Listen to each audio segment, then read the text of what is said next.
Hey there, welcome out there in righteous rebel land.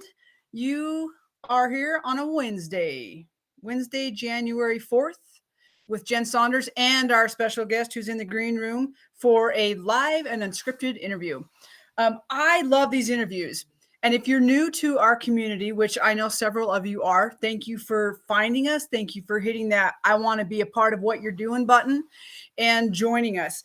Live and Unscripted is, I think it's a beautiful conversation. And typically it's with people who I don't know. I see them, I find something fascinating about them or feel like they'd have something to offer you. And I say, hey, do you want to have a little conversation? We talk for about 15 minutes. And then I'm like, I do this thing called Live and Unscripted. Would you be interested? And I'll tell you what, I have met some absolutely incredible people from all walks of life, from all over the country, as well as others. Now today, just a little more on the format. So the format is such that it can be a little unnerving if you're the guest and you're accustomed to having questions fed to you beforehand. The format of this is it really is live and unscripted. I don't know what I'm going to say. The guest doesn't know what she's going to say. And I ask one question at the beginning, and we'll find out here in a minute what that question is. And then I let inspiration just be the guide from there. It's always amazing to me what actually comes out of the conversations by way of just little yummy nuggets that you can take and nibble on and apply in your own life to either build relationships, help you in your work, just simply help you with yourself. So thank you for joining us today. And we're going to start how we always do, which is getting ourselves right here, right now, being present. A lot of stuff has already happened in your day. We're just going to invite you to let that go. And some of you may be thinking about all of the plans you still got going this afternoon. I've got a meeting. I've got to do dinner. I've got to pause. We're just going to let that go. And the way we're going to do that to bring you right here, right now, into the present moment is we're going to breathe. We're just going to do a simple box breathing exercise. Actually, no, we're not going to box breathe today. I'm just going to invite you to breathe deeply and slowly and hold that inhale and then release and hold the exhale. I guess that is box breathing. However, today when you do it, I'm going to invite you to just do a body scan. Just notice. What are you feeling in your body? Where do you feel it? Do you feel tension? Do you feel stress? Do you feel just like an ease? Do you feel peace? And just notice. So as you're breathing in, holding, breathing out, holding, just notice. I would recommend starting at your head and just with each breath going down. Now, you are going to need to do it pretty quickly because we're only going to take about 30 to 60 seconds to do this. And this is something that you can take and practice daily, several times daily, weekly. It's just remembering that you have the tool and then remembering to use it. So, all right, you ready for this? We're just going to breathe in through your nose. Hold the breath. Release, hold the breath. I'm going to invite you to do it with your eyes closed or downward gaze. I'm going to do it with you. And let's go through about 4 cycles, and then we'll come back and start this amazing conversation. All right, downward gaze or closed eyes?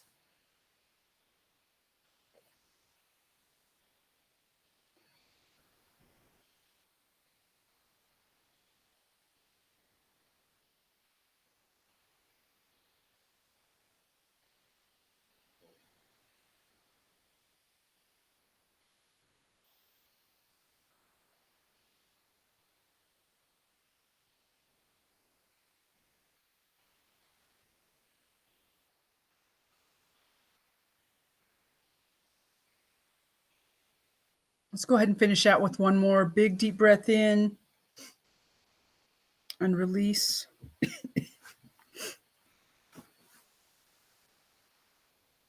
How was that? How was that for you? I know for me, I love this exercise because when I get on here and I get started, my energy's all high and excited, and it just allows me to settle into what we're about to do. Things that I noticed today were some growling in my stomach because I chose not to eat, because I still have a little bit of a cough that I'm going to ask you to be really patient with. And eating makes it worse. I also felt a little bit of tension in my heels because I've been standing for a long time, putting together content for you and working on the Tobamori retreat, working on some other stuff we've got going. So, and then I also felt a whole lot of excitement, both in my solar plexus area and in my heart. And I love it. I love it. And I hope it's something that you, just a little nugget, a little way that you can love on yourself several times a day, to just get present and be with you. All right, with that, oh my gosh, let's get going.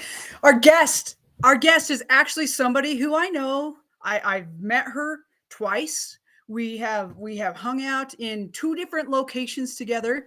And I'll tell you, when I met her, she came late to a, not because she was just like, I'm going to be late. She was, I don't even know why. She can tell you the story later. She came late to a retreat that we were at in the Bahamas.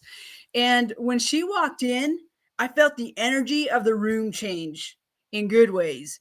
And then as I got to know her a little bit, because we shared a house, I started to realize what was really cool about our guest today. And we also ended up being in India together. That wasn't a happenstance. Well, kind of a happenstance, but we ended up being in India together, where I got to know her a little bit more. And I just love this person. I love her soul. I love what she stands for. I love her just like thinking about life, and then also how she takes that into the business world. I might have a bit of a crush on her knowledge and skill set as far as the business world goes. But I'm also grateful that she's willing to share it, and that she's willing to share herself with you today. So with that, Luba, I know there's a whole lot more I could say. I'm just going to bring it on the screen. If you want to share more about yourself, you can. I've told people they're going to want to listen to you simply because you have an amazing accent. Because you're from where? Lithuania. Yeah, I know. I wasn't even going to say it, because I'm like, you say it so much more beautifully. Sexier? Does it? You like the accent? I love the accent. Oh my gosh! Welcome to Live and Unscripted. Thank you. It's so awesome exciting to be here. I know, and we already had a hiccup that we overcame, like really easy on my part. I hope it was easy on yours. It's all good. Luba there's a 2-hour difference, and you know how easy it is to get that stuff. Yeah, how many 2 p.m. Right? How many conversations I've scheduled, and they're like, "Oh, sorry, I didn't pay attention, or I converted it the wrong way," or It's all good. It's all good. So I'm so glad you're here. Okay, there's a lot of things that I don't know about you by way of an invitation or introduction. What would you like our guests, our listeners today, to know about you? That is a very interesting question. And P.S. That is not the question, the beginning question. Oh, that's not even there yet. Okay. Not even it. No. So let's see. I have so many introductions. It's like when you speak in the corporate world, you're supposed to be like, yeah, drop the corporate world. Just be real. Yeah. I love life. Yes. I have a You're very mom of 2 beautiful girls. I am, and I absolutely love it. I've been married for decades now. I know I look like I'm 20, but decades. Met my husband I was 18. Wow. And he kind of influenced my career. I wanted to impress him. At 18, that's what we do, right? We like to impress. Right. True. So I went and I switched to computer science just to see the look on his face. That's the only reason. No way. Yeah. That's hilarious. And I achieved what I was looking for. He was very surprised and shocked and excited. And then I just stuck with it because, it's like, I already switched. Might as well just go with it. So, yeah. And so you must have found some interest in it, or did you just find that like you're really good at it? No, I was not good at it at all. I mean, I was really not good at it. So if you think of just and I know like it's not good to talk about stereotypes, but if you talk about stereotypes of like engineers and you see me, people don't believe that I was an engineer ever. Um, and it did not come naturally to me, and I didn't love it because I didn't love sitting in the lab for hours and writing code, and I didn't love sitting in lectures for hours. And physics did not come naturally to me. I had to really force it to like barely get a B. But it taught me a lot, actually. It taught me the fact that it was so difficult, and I think it made who I am. Like when I talk about embracing, unimaginable, or it's just you just do it. Take one step at a time. Don't be afraid to fail. My whole thing was okay. So if I get a C, I get a C. It's not the end of the world. And only when I went to get my master's degree, I really started loving it. Like the whole bachelor's, it was just horrible, just horrible. That's crazy. Oh my gosh. I love it. We're going to get more into that. I've just seriously, I have a crush on your skill set. I can share what I know. Whatever I know, I can give you. I love that you're like, you know what? It wasn't something that I really enjoyed or that I felt like I was good at. And then it took time, which I have a feeling is, so those of you who don't know, which is all of you, Luba also happens to be an author of 2 books. And I know that I think she's committed to writing her 3rd this year, if I heard that correctly. So, oh yeah, that's a secret. Okay, just kidding. It's out I'm now. just kidding. So she wrote a book called Life Worth Living. This is a story about her and her. It says from you say where you're from because it's so much prettier. I don't know actually. When I say it, many people say, "I'm sorry, what?" And only when I spell it, they go, "Oh, Lithuania," and I go, "That's what I said." And right, rude. So from Lithuania to Boston. Her journey to building resilience. I know some of the stories in here. I haven't read it cover to cover yet, but I've thumbed through it. I have markers. It's really great. And then this one that I got while we were in India, how to fail in digital transformation. So we'll get to this. We'll get to this stuff later, but it is one of the things that that she's put together and using this skill set. And I love the principle of fail, and I'm really excited in a little bit to get there. But first of all, should we ask that first question? Sure, go for it. All right, are you ready? It's a tough one. It's like I can't avoid it, so might as well just get it over with. Right? Embrace it. I actually think you're going to like it. And I love that I get to ask this question to you because you have a much different background than any other guest that I've had, just based off of this right here. And so I'm super excited to ask this question. What were you like as a kid, and what did you want to be when you grew up? Oh, that's a good one. I was a happy kid, always. I was always happy. I loved outdoors. I was often bored. I wasn't forced to study much. And in general, there were very little expectations set for me. And I know my sister, if she's watching, she's going to hate the fact that I'm sharing this, but my sister was brilliant always growing up. Her academics were so high, and I was never on par with that. I liked to dance and just hang out with friends. And so I didn't really have like, oh my God, who I want to be. I didn't think I could actually be much. Interesting.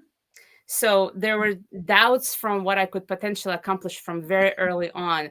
And one of the stories I share in my memoir is I was about 7, and my teacher basically said, "Of you and your sister, it's like the sky and the earth," meaning like there's just like such a huge difference. And so, but it was really, I loved doing things with hair.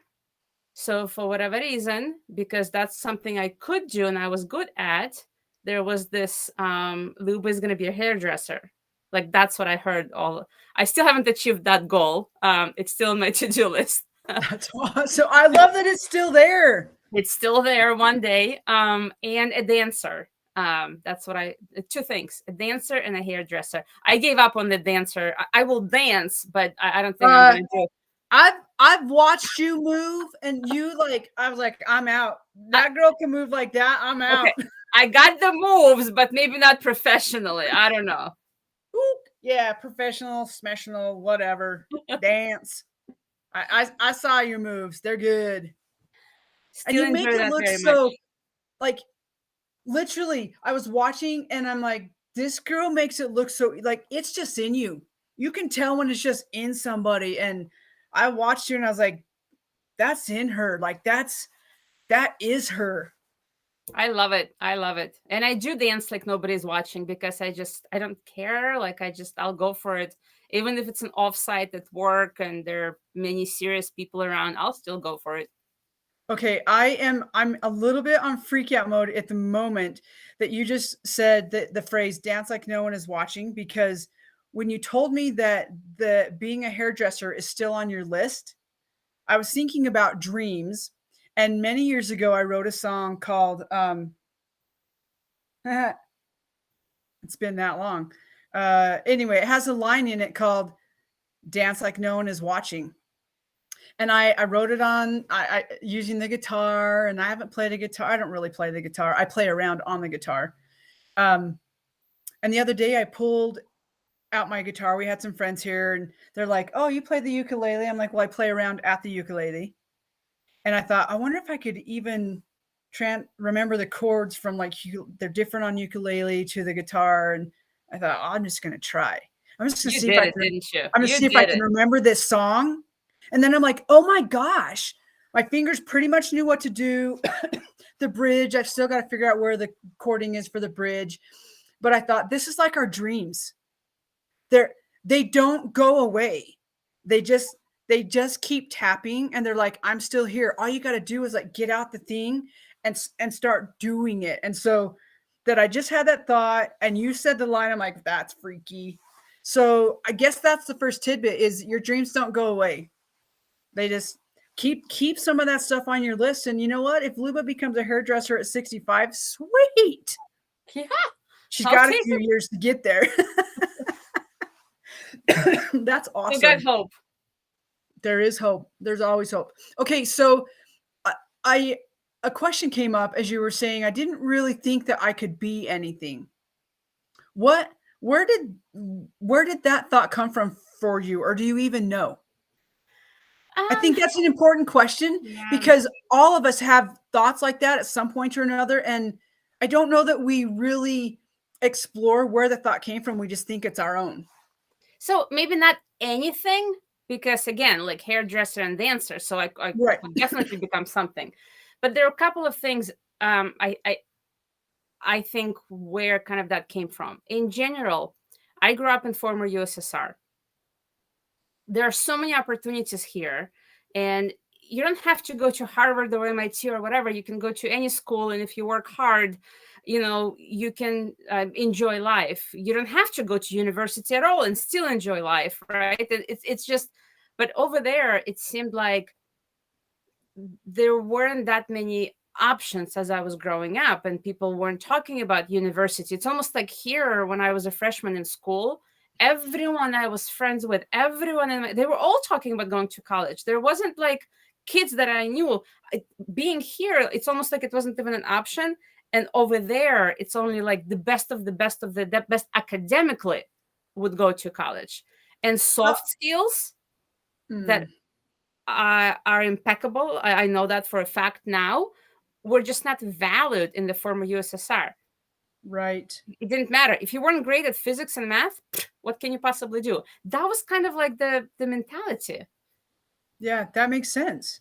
And I appreciate you bringing up that that difference as well, of like your environment that you grow up in, the country that you grow up in also has an influence on some of those things, and how we think of ourselves, how we dream or don't dream, what we believe is a possibility for us. I think that's really poignant. And remind remind me or tell our audience, please, how old you were when you came over.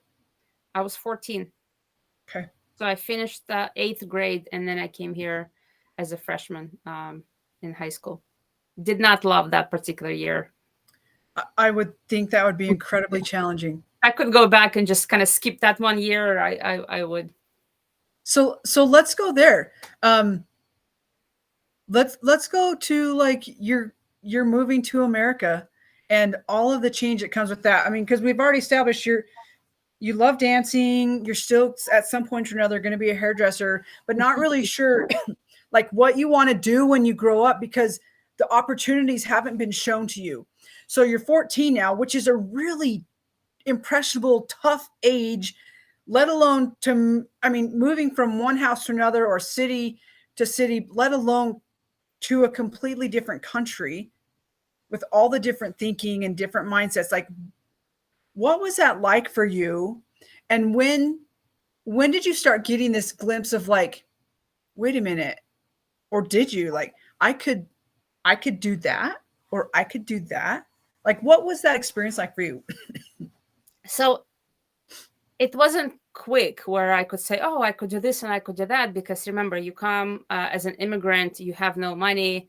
Right. We came, my father stayed behind. We came with my mom. My mom wasn't feeling that well. She was pretty sick at the time. So it's not like she was working. And so there weren't really opportunities financially to do things. So when we talk about being a dancer, yes, I loved it. And I took every single dance class I could possibly take in high school. And I was so grateful for it. But if you think about what it takes actually to be a dancer, right? Like I took dance classes in high school with some girls who also spent 3-4 hours at a dance studio at a very high price, right? The things that I was able to give to my children, that was not an option even from the financial point of view. So forget about just opportunities, right? But it was interesting when we talk about confidence and self-doubt. Two things happened. In one sense, the fact that I did not speak a word of English did not help confidence. No. Not a word of English. So you sit there in the math class, and this story I also shared. I think I shared it in the book, maybe not. I don't know. 1/3 of the stories didn't make the book, so I have to refresh my memory what did. But there's a story where the math professor shows the division, how to divide, and this is grade 9. I studied that in grade 5, so I'm looking at it like right, that's easy. And I write the answer because it's like there's no big deal, and I get the grade back, and it's F. And it's F because it's slightly different. Where is the denominator and like how you actually Right. write it? And he All of asked, the work part of it. yeah, and he asked to do it in a certain way, but I did not understand the word of English, so I only saw what he wrote. And there was a girl in the back, and she was like, oh, she's so stupid. And here's the funny part: you might not speak English at all, but the word stupid somehow I understood.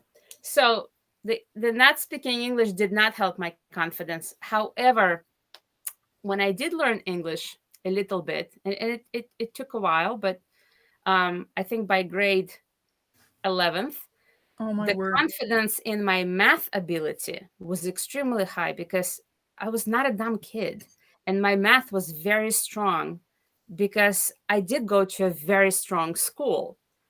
And so it was like, oh, I don't suck at math, do I? Right. And so that actually what allowed me to then transfer into computer science. It was the A in math that I got in school.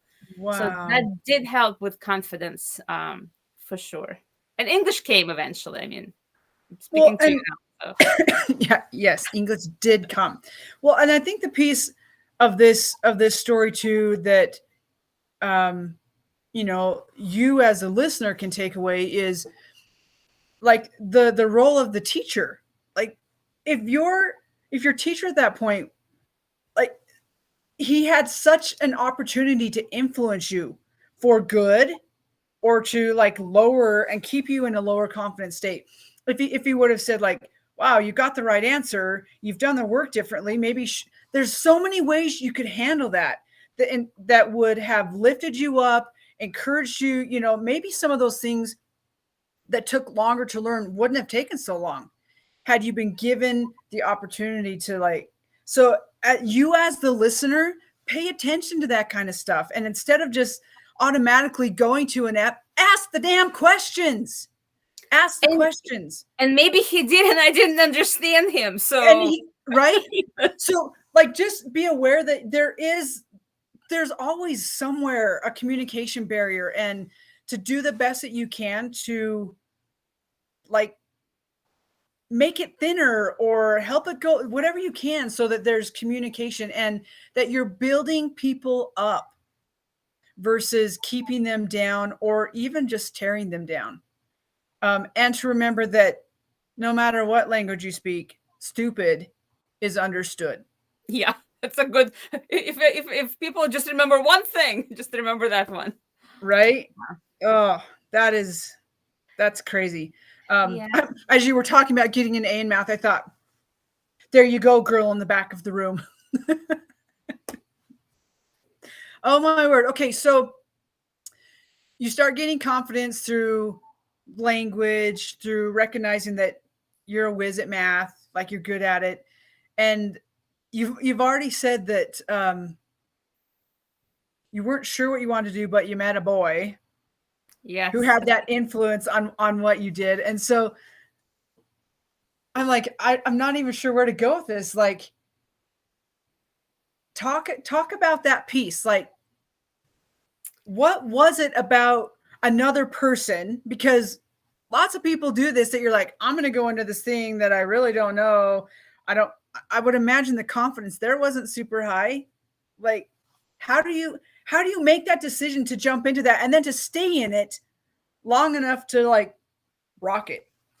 Yeah, it's actually a funny story. I wish I prepared it. It's in the closet nearby, but I'm not going to interrupt this to get it. I'll show it to you at some point. Maybe post a photo later. We can bring it up and share it in the group. Okay, I will do that. So there's actually a pretty interesting story of that whole, I don't know what to do. I know I'm going to go to college because everyone is going. I have no idea how I'm going to pay for it, but you know what? Everyone seems to be going, so I'll figure it out. And I did get financial aid and I got scholarship and I went to Northeastern and I did not know what to do. I had no idea. I did want to be a teacher. So that is the one thing. Now that I'm talking about it, right? There's always like a set of events that happens. When I was a junior, because we're talking about math, I actually tutored a girl in math. Oh, wow. And after I tutored her, she actually lives near me, and now we're in the 40s, and I met her last year, which was so much fun. Oh my word. So I tutored her in math, and I remember she ran towards me, and she got an A on her quiz. And it was some theorem that I helped her prove or something, a long time ago. But that feeling of, oh my God, like I helped someone to build their confidence and they got an A in math. And for whatever reason, I thought, you know what? I want to be a teacher. So I get accepted. It's undecided major. I said I want to be a teacher. They said, well, there's no major teacher. You have to pick. You can do a teacher certification, but you have to have a major. So you have to pick math. I forget there were 3 options, I guess, where I could do based on like availability and where they would take me. I forget the specifics, but it was math, biology, and art. Oh, okay. I would have thought math, English, science. Not English, no. But and math, I was not confident enough. Confident enough to tutor someone, not confident for it to be my math major. Like I knew that was definitely no, not quite there. Biology, it's like I can't remember anything. And in high school, I tried to cut the frog, and I almost threw up and I walked out crying. So it's like, no, there will be no biology. So I said, fine, I'll be art major. And 6 months. What? 6 months I was drawing and I was painting. And you know what drove me nuts about that major? Not only when you Hold have on, to hold on. Leah, if you're listening, close your ears. I don't know if I told her that story. For 6 months. And there was like a couple of major events that made me already question if I should continue with that major. And one was at 8 o'clock in the morning, I had to turn in 3 different projects. It was a homework. And I am not a procrastinator. Like, I don't wait till the last moment. That causes too much stress. I don't do that. So, way in advance, I started working on my homework. And I spent so many hours with a ruler and a pencil. And I did the whole 3D of my dorm room with the closet, with the doorknobs, with just like you name Wow. it. Then I had a stuffed bear and I painted it in colors. And I thought it was like just so like awesome, amazing. It looked like you wanted to hug that bear. It was so good. And then 10 minutes before the 8 a.m. class, I was like, okay, I need something third. And I take a dress and I throw it and I take a chalk and I just go like 5 minutes, like a piece of crap just to turn in. And I go in and my professor, I'm like, I think I know where the story's going. my professor looks at my work and he looks at the whole 3D dorm room. It's like, right? Just like completely dismisses it. Right. And he takes the Ouch. bear and he goes, I don't even have comments about this. Like, it's so bad that he couldn't even comment on it. And he takes the freaking dress and he goes, now, people, look at this. This is art.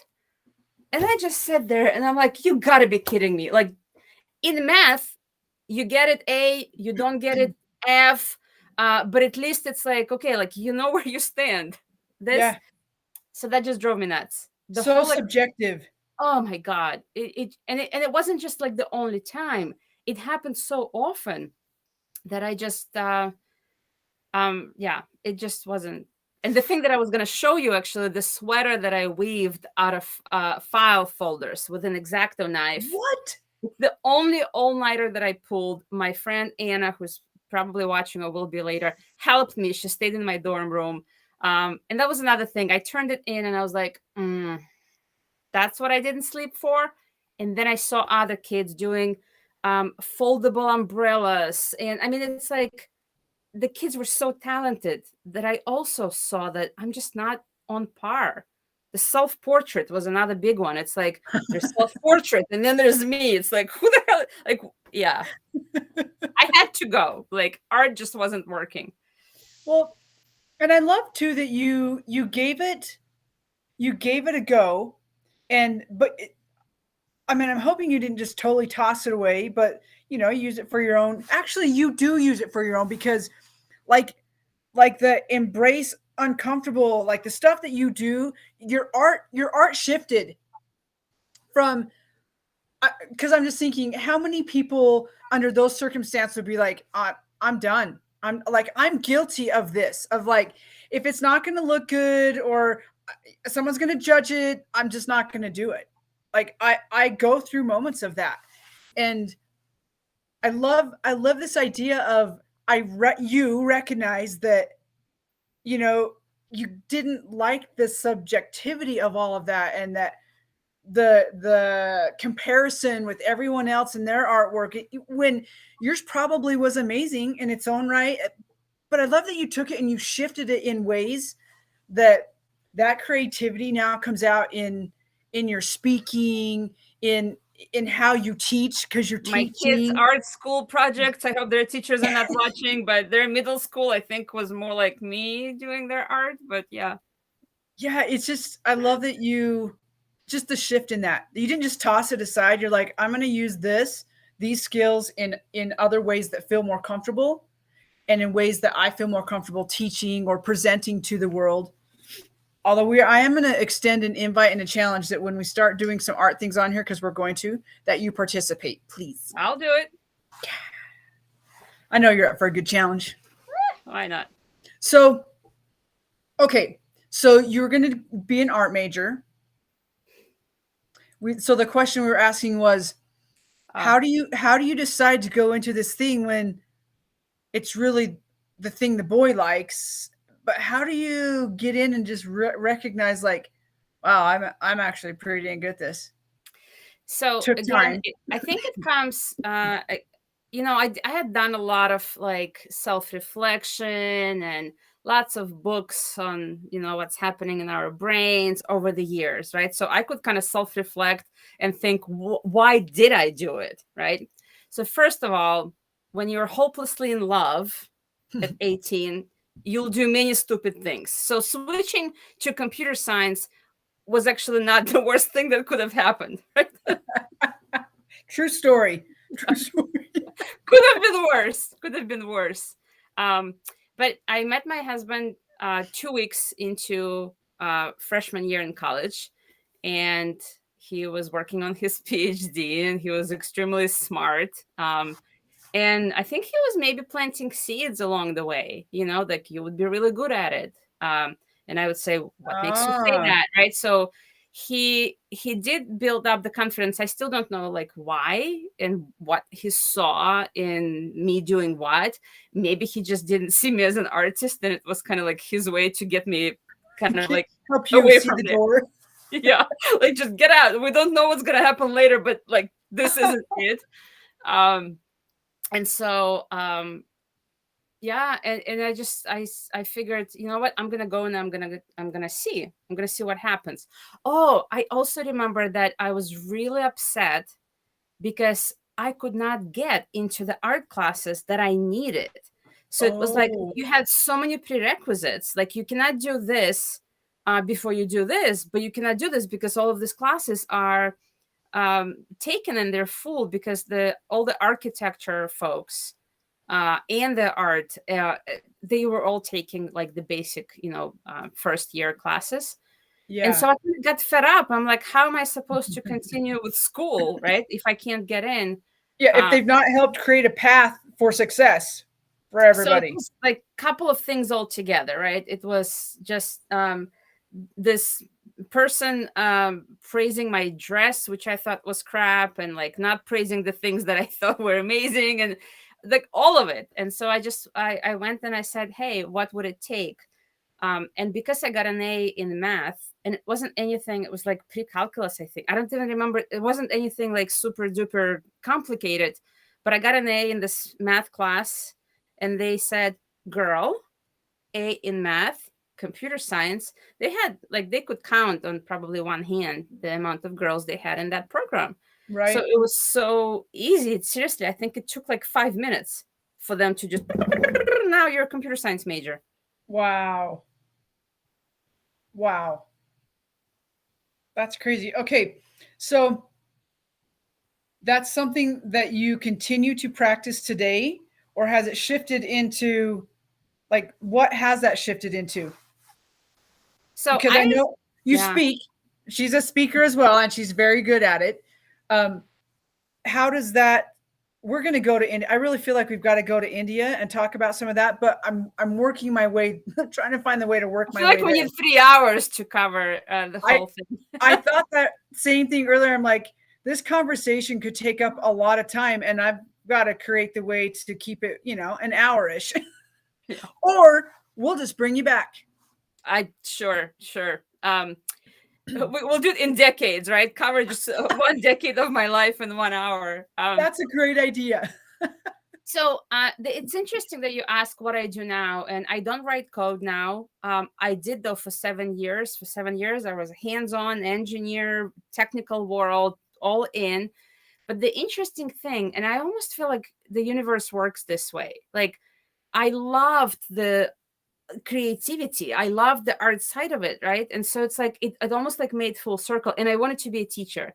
So the funny part was somehow, because I think we tend to do things that we love, and even like within the full-time job, when somebody would ask, oh, we're gonna hire interns, can you do onboarding for them? I'd be like, yay, right? So I'd take the students and I would give them the overview of the company and whatever that may be. And like slowly and gradually, kind of like 7 years into it, I was working on this board to visualize the work, and I was so excited about like facilitating things and making sure that people enjoy their work day and things are efficient and not boring, and so Right. and Engaging. engaging. And what also happened, where my degree helped me a lot and helps me to this day, even though I don't write code, is my ability to empathize All with those people. soft skills that weren't all that great back in Russia or Lithuania. All over USSR. I mean, honestly, it was the same in the 90s everywhere. But empathize with the people that don't understand something. So if you think about sales folks and marketing, right? They take the description of what the developers had implemented, and in many cases, they scratch their head and they go, how's that supposed to help our customers? Like, right, there's all this geeky talk. And so that's how it started. I was kind of like in the middle, translating the technical into the normal English that is comprehensible by people. And then I just got into management and leadership because of I love people, and the soft skills are very valuable when you lead people. And so that's just how it all started. I absolutely adore that. Actually, that you came from this place that was so just like, in my mind, it's very black and white. It's ones and zeros, and everything just has a place, and it's very, in my world, it feels very unfeeling and just hard, just kind of harsh. And that you took this skill set and actually applied your heart, because that's one of the things that I fell in love with you with, is your heart. Like, I watched how you moved around in India, and interacted with people, and how I loved listening to you talk about the work that you do now. And I have this I have several moments in in India that stand out with you specifically.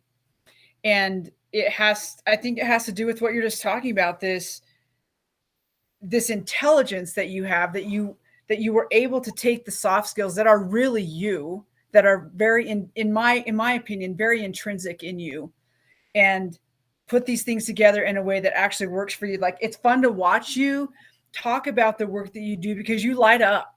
And I'm like, who wouldn't want to have an instructor or a teacher or someone come present who lights up about these kind of really geeky-ish things and helps bring life to them? And I one of the things that I love too is I got an opportunity to watch your mind work and your heart work when it came to, I mean, we weren't necessarily problem solving, but we were in some situations that weren't comfortable, and they were really crazy in moments. And there's one in particular. I mean, there's several again, but this one in particular. Spit it out. Come on. I know it's a moment. It's not the dinner table, although Okay. although we should talk about that sometime. All right. I don't know about you. I haven't spoken a lot about India because I haven't known how, but I love that I can at least share this moment with you. Um, when we're in the taxi cab, and we've been to the nighttime meeting, and we've done the death celebration, and all of the feels of all of that, and then we get like herded onto the stage, and we go through all the crazy sauce of that, and the amazingness of that too. Like, it was crazy, but it was also really amazing. And then we're herded barefooted and to another place, and then I use the word herded because that's what it felt like. We were amongst thousands of people, with a few people around us holding arms, trying to make sure that we weren't completely swarmed. And it's an An experience that experience. it's a challenge to like tell, like, really, without showing people what it was actually like. It kind of was paparazzi on crack.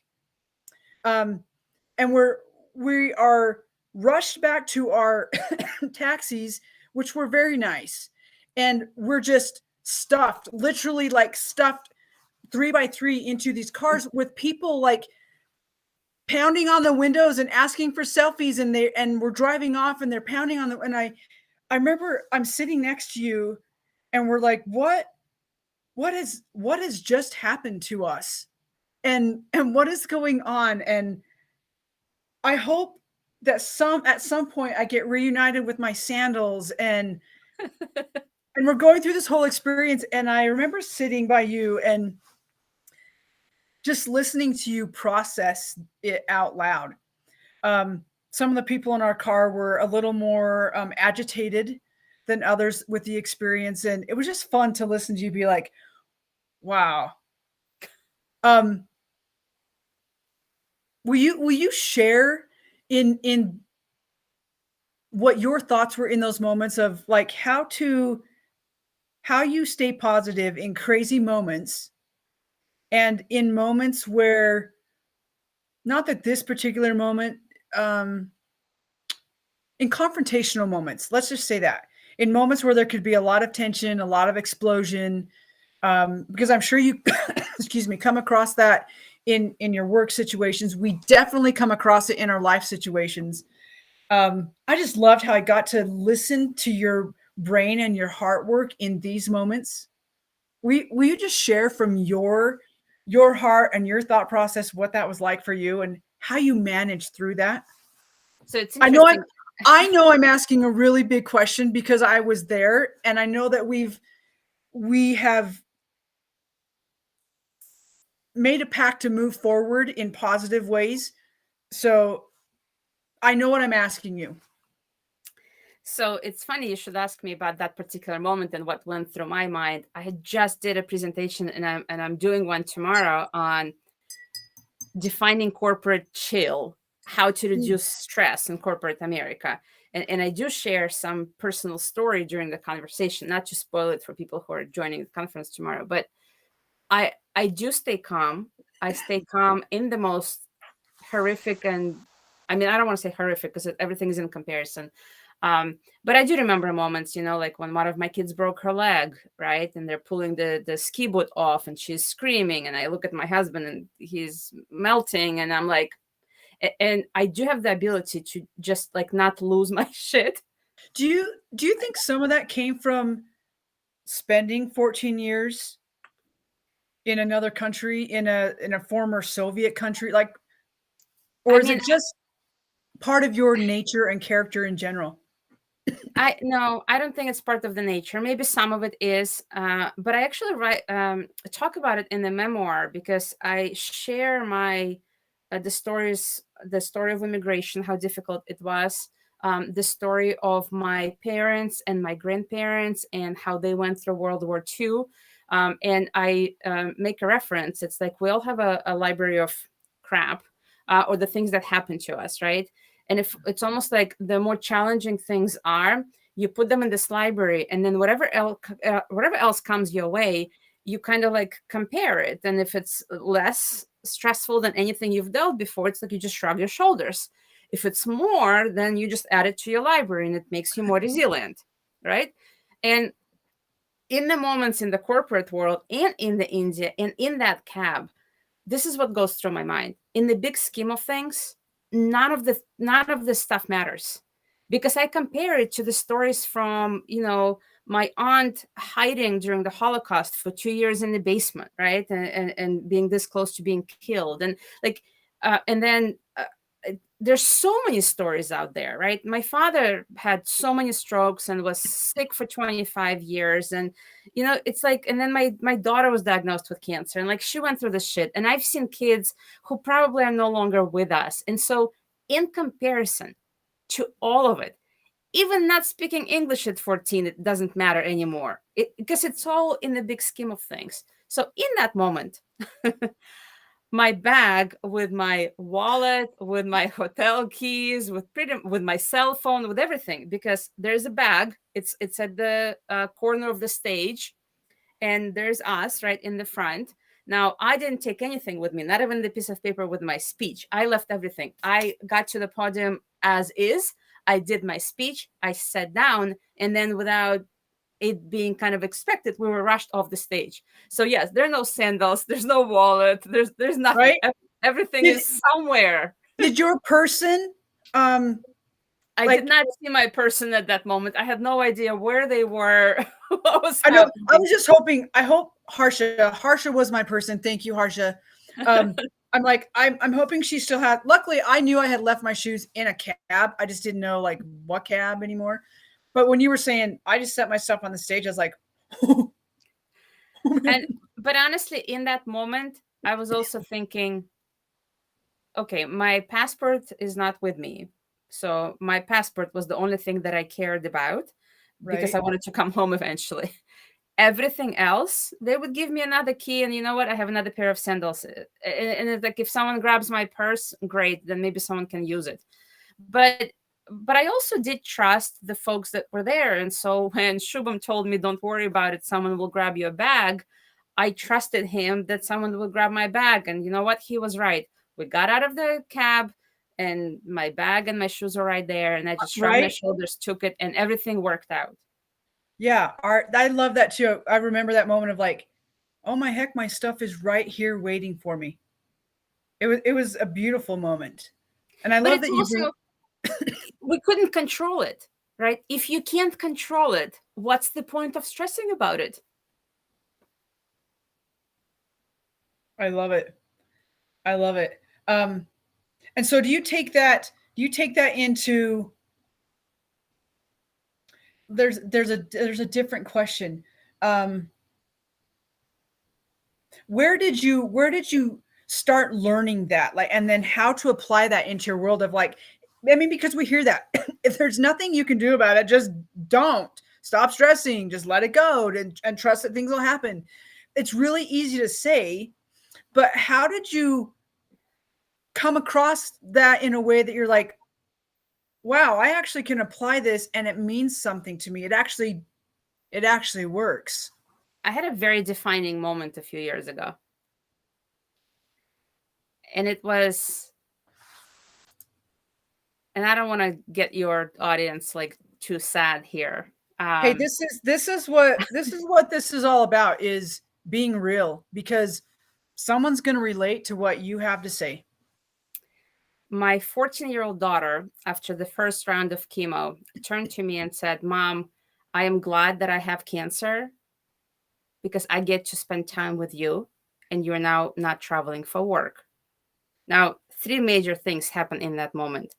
My heart was completely like just shattered to pieces, right? Like when your child says that like she's glad she has cancer because like mommy doesn't have to travel for work now, you start questioning pretty much all of your choices. Sure. Your Sure.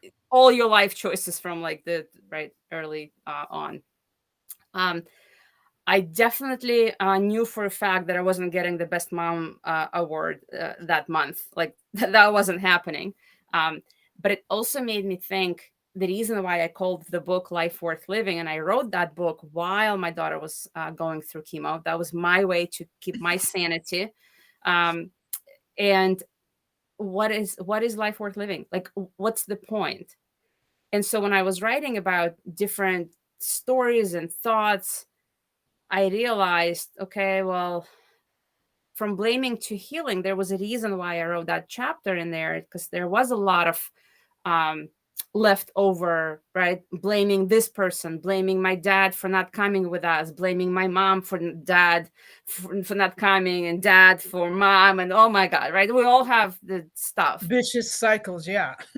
And I let go. There are things we can't control, just like we cannot control when your child gets diagnosed with cancer. There's nothing you can do, but you can be strong, and you can maybe cry 6 months after when you get a call that, you know, there's no more cancer. Then you can let go and you can bawl your eyes out, and I did. That's fine. But in that moment, you have to focus on what needs to be done. And so in that moment in India, in the cab, it was like, well, you know what? We did what we did. We're in here now and we're heading back. That's it. Like, we're done. And that's why I don't go like thinking about all the bad things that happen. It's like, it's in the past. We can't control. Forward. You got to move forward. I love it. And tell me what. So I people always ask me about India, and I haven't talked that much about India because I haven't known how to talk about it.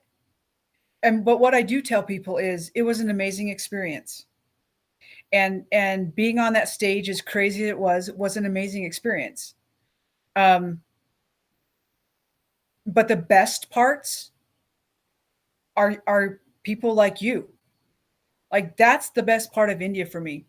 And moving forward with like-minded people, with people who have lived hard things in life, whose waters run deep, and who can say things like, put it in the library, and if it, you know, if it's not as tough as this thing, then okay, cool. And if it is, then you're gonna store it away and learn some things, and we're gonna look at this and be like, can I do anything about it?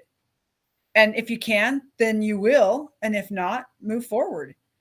um, so how has this practice, I'm going to call it a practice of moving forward, what has it brought to you? Like what are the outcomes of just now? Let me just say this for our listeners, because I am a full-on believer in feeling your feels. I think it's very important to feel all of your feelings, and in the vein of being positive, which is what we're talking about, or staying in higher vibe energy. You still have to find a time to feel all the feels, because otherwise you're just stuffing it down. They come and if back, and they come they back in the and form of they all kinds of diseases. So yeah. right, absolutely. Or and there's the possibility of huge collateral damage because you're going to explode on someone or something or destroy something. So as we're talking about this, moving forward and staying positive, and putting experiences in your library, please know, by no means am I asking you to not feel your feelings, because if you know me at all, it's that is one thing that I find very, very important, is that we feel the feels, and we feel them as much as we can, to a point until our bodies are like, it's enough, and we get another experience and we can fill them out a little further until they no longer have to function in us. So know that I'm all about feeling, but in this sense of like just moving forward with things instead of staying in it, playing the victim. You take your you take your power back, and this is what Luba is talking about. Is in these moments she takes her power back, and so what I'm asking her to share with you now is how this standing in her power, or taking it back sometimes, is really the thing you're having to do. How it has, what it has led to, what other opportunities or experience have you been able to be a part of because of practicing this tool? So everything comes down to the life worth living. Like, how do you want your life to be? And I start with that. And going back a little bit, in the moment of me starting to questioning my choices and my travel, and um, I could have regretted my travel. I could have said, "Oh my God, I traveled and my child was in so much uh, pain from me not being close, right? Like I shouldn't have done it." But I didn't say that. I actually said, if mommy didn't travel, you wouldn't appreciate the fact that I'm with you now as much as you are now. Because there's no point Beautiful. to regret things, right? And then I thought, okay, well, I have two teenagers, I have two daughters. I want to be the example for them. I want them to see someone strong, someone they can look up to. Um, and I also, but at the same time, so I acknowledged that I loved traveling for work. I had the time of my life. It was the best time of my career, and I enjoyed it. Yeah. So I acknowledge that. But I also acknowledge that I don't want to drive to the office for an hour and a half. And I don't want to leave at 6 o'clock at night and come back at 8 o'clock at night, at 6 in the morning, 8 at night, like whatever. I did have a crazy schedule. So I asked my question, what can I do now? Like starting today, what's my life worth living? And I decided that I don't want to be in this corporate world Zoom meetings from 8 a.m. to 6 p.m. anymore. I am still in there, not to that extent, But that's how I started my business. And I said, what do I want my business to be? I absolutely love inspiring people, and I still love educating and building the confidence. And what I learned along just kind of over the years is that many women in general, but many women in high tech world have very low confidence in what they can possibly accomplish. So I did start my business about mentorship and upskilling of women in tech in an engaging way, in the way that they can, feel good about themselves. But I also did it so that 5 years from now or 10 years from now, whenever, I can work as much as I want or as little as I want. And I choose when to work, and I choose how to work, and I choose how many courses to roll out, and how many 8-week sessions of mentorship, and how many people to take on, so that there's flexibility. So that if I don't want to travel, I don't travel. But if I do, I still get a chance to. So kind of taking over that life, right? The control, the things that you can't control. And I just kind of take one step at a time, right? I also talk about this constant pressure that we put on ourselves, what we shouldn't do.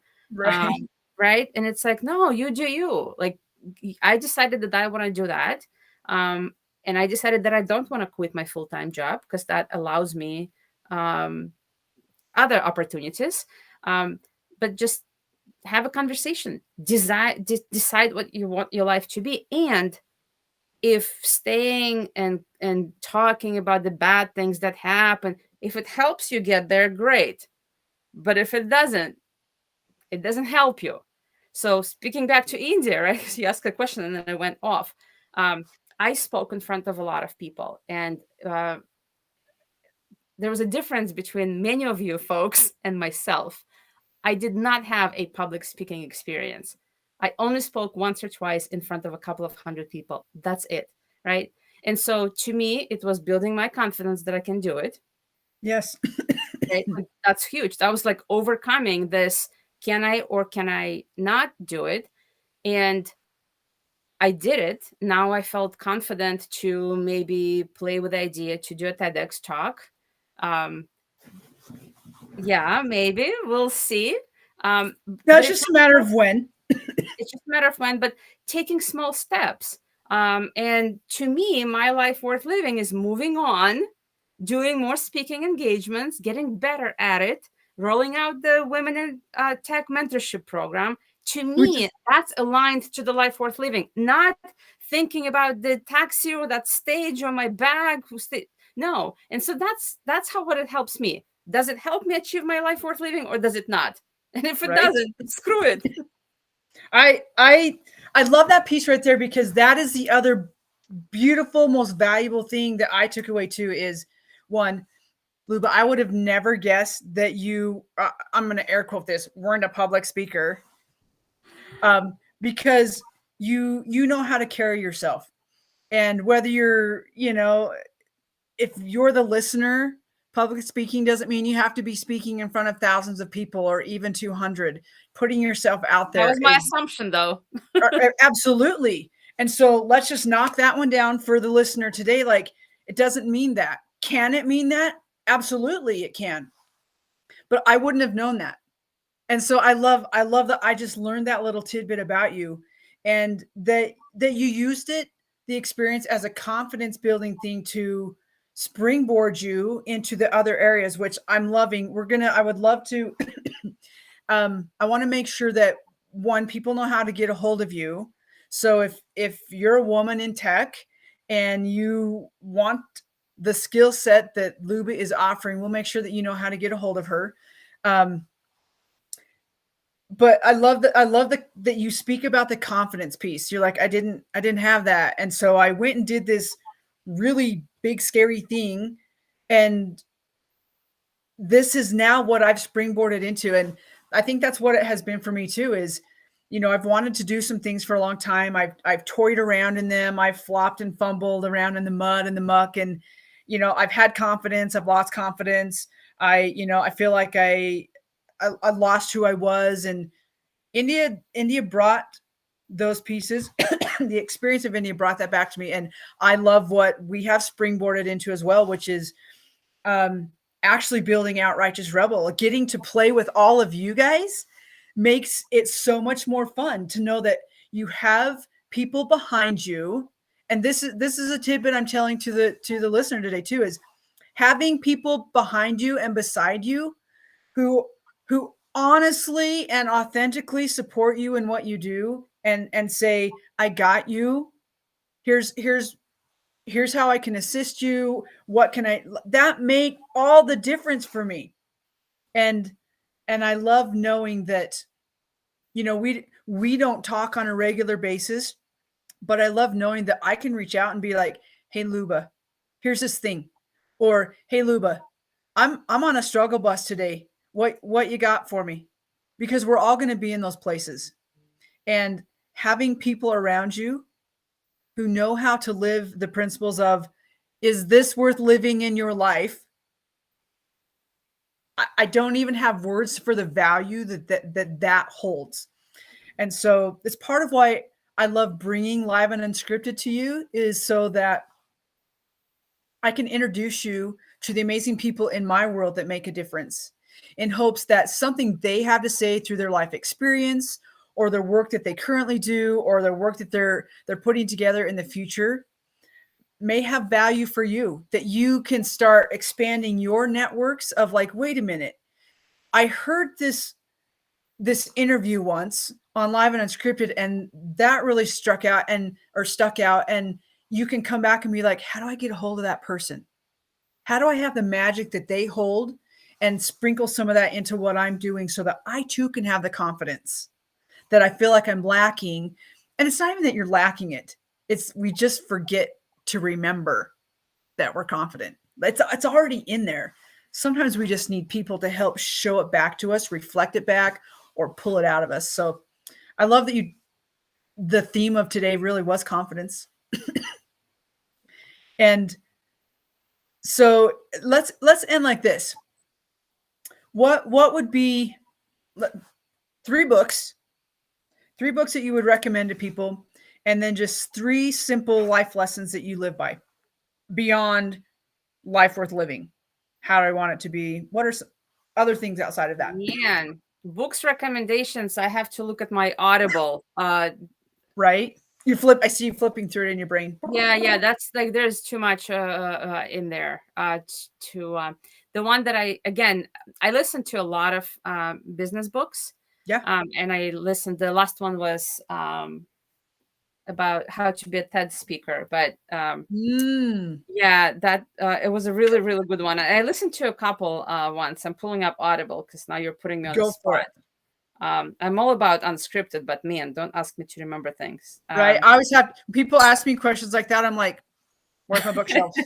Where's my book? So Talk Like TED by Carmen Gallo was the one that I just finished, and I am listening halfway through. Actually, 50 minutes left. Find Your Red Thread by Tamsin Webster. Find Your Red Thread? Find Your Red Thread. That's also really good. Tamsin actually is from Boston, where I'm from. So nice. Yeah. I did just read Where the Broken Lie by Derek Remfer, and that's not a business book. It's a bit heart-wrenching, but it's a good one. And I read it because he happens to be my coworker at my full-time job, and I learned that he's an author. So I bought it and I read it. And I enjoyed it. But honestly, there's so many. When Women Lead is one of the latest that was written by Julia Burstein, who's a journalist. And it's all about women who are business owners. She interviewed over 100 C-level executives, women in the high-tech world, and their experience and some of the injustice when raising funds and all of that. But it's quite fascinating. So, but there's so many. Of course, I would love for everyone to read at least Life Worth Living. And if you're not in the technical space, even How to Fail in Digital Transformation, the first chapter, which is the longest chapter, it's all about limiting beliefs. and it's me sharing stories from my life. So there's no like geeky stuff in the first chapter. I'll make sure those hit the list. It's good stuff. Yeah. And will you send me a message just through Messenger, like how people can find you, like, and then how they can order your books, and I'll make sure that I put that in when I write up the new description for this. Really quickly, maybe that's the three things that we can end with that aren't necessarily in the life worth living, but fiel. I love that. I love that. So, and I can do the three things based on that. So fiel stands for facing yet another important lesson. Boom. All right, I'm gonna pause. Facing yet another important lesson. It's not fail, it's fiel. Yes. Fiel. Fiel. If you think about YAIL. Fiel. Yeah. And it is the main message there is that if you replace the fear of failing with the excitement of learning, you can succeed in many things in life. Right? It's all about continuous learning. So that's a good one. I don't know if I can top that one. But it's that whole concept of if you knew you couldn't fail, what would you do? Yeah, exactly. And yes, like the whole book is it's about digital transformations, and it was co-authored with 8 women in high-tech world. And I did the presentation today, and I actually had to calculate how many years of experience collectively. It was over 200 years of experience was in that book. With 9 women in tech. Yep. So it's yeah, just honestly, it's all about lessons. It's the lessons we learned. We share the stories that caused us stress, and we remember them years later because there was this strong emotional connection to a particular situation. And most of the lessons we learned from the things that don't go that well. And so that was the purpose of the book, to encourage people to look at everything as a learning opportunity. And just another thing also is when we talk about doubts and when we talk about confidence, when we talk about limiting beliefs, sometimes it's a limiting belief and you need to have a conversation with someone to kind of peel that onion and see that, yes, you can do it. Sometimes there's a lack of skills and that's okay. You can obtain those skills. I also encourage people to think about things they don't want to do. Because by the time we get to a certain age, don't do things that others want you to do. If you don't want to do something, don't do it. That's probably one of my favorite things you've said all day. And why, Luba? Why not do the things that you don't want to do? Because we do it way too often. We do what our parents want us to do, and then when we do what our kids want us to do for a long time, to realize that they're maybe manipulating us. That's another topic, right? I mean, we switch to computer science for our boyfriends and girlfriends and whatever. Like we do it all the time, and why? When do you start living your life worth living, right? We have this pressure, external and internal, and no. Time is limited. We don't know how much time we have. Yes, time is limited. And I love that because it really fits into the righteous rebel culture about paying attention to what voice, excuse me, what voices are talking to you and which one is actually yours. Why do you have the beliefs that you have? Are they even really yours? Do they work for you? And sifting all that stuff away. So I love that that concept of think about what you don't want to do and then don't do it. But it does take some courage. It does take some bravery. It takes some unraveling and willingness to go inside and get quiet and be like, that's not my voice. You know where I see a lot of that? You'll appreciate that because it has to do with adventure. So the one thing I haven't shared is that I've worked as a ski instructor for 17 years. I do know you love skiing. Right. So when women come and take lessons, many say, oh, I cannot do a black diamond, which is, the steepest trail. right? I can't do it. I can't do it. And it's interesting to see when they start skiing that they have the most amazing technique, but still they say they don't want to do it. And in one case, I remember I had this woman, she was in her 40s, was my age. And we went up, and it was her husband who got her the lesson. And we're going up and we're having the conversation. And she says, I'm terrified of skiing black diamonds. And I said, well, let's warm up. Let me see how you ski. And then we'll go and we'll tackle that black diamond, right? Slowly, we'll do some drills, exercises. We'll make sure you feel safe. So we do that. And we go up there. And it's crazy. She skis better than me. Like, her technique is impeccable. Like, she's just a beautiful skier. And we get down, I'm like, what did just happen? What was that? What was that? And so when we started peeling that onion on a chairlift, I realized it's not that she couldn't. She had the skills. She just didn't enjoy it. She just didn't want to do it. And I remember saying for the very first time, why are you then? If you enjoy snowshoeing. If you want to go run. Why? Why do you have to force yourself to do something that doesn't bring you joy when you're in your 40s? And that's what was a aha moment for me as well. I'm like, oh, you know what? I better follow what I preach. What I just said to her was pretty good. I should follow that. It's true. Well, and I think to the other side of that coin is when we are always doing the things for other people, we forget what we even want. And when someone says, what is it that you want? We're like, am I even allowed to ask that question? You know, like, yeah. Can I even think about that for myself? I really want to help eliminate. I don't know if eliminate this like martyrdom culture for women. That's my passion now. That's my passion, my goal. And yes, my focus is on women in tech, but in general, man, I will talk to any woman who wants to talk and make sure that those doubts go away. Oh my gosh. We could do this forever. we're now at 3:17 and I do have another meeting to get to. So if you'll send me the message, I'll make sure we get your information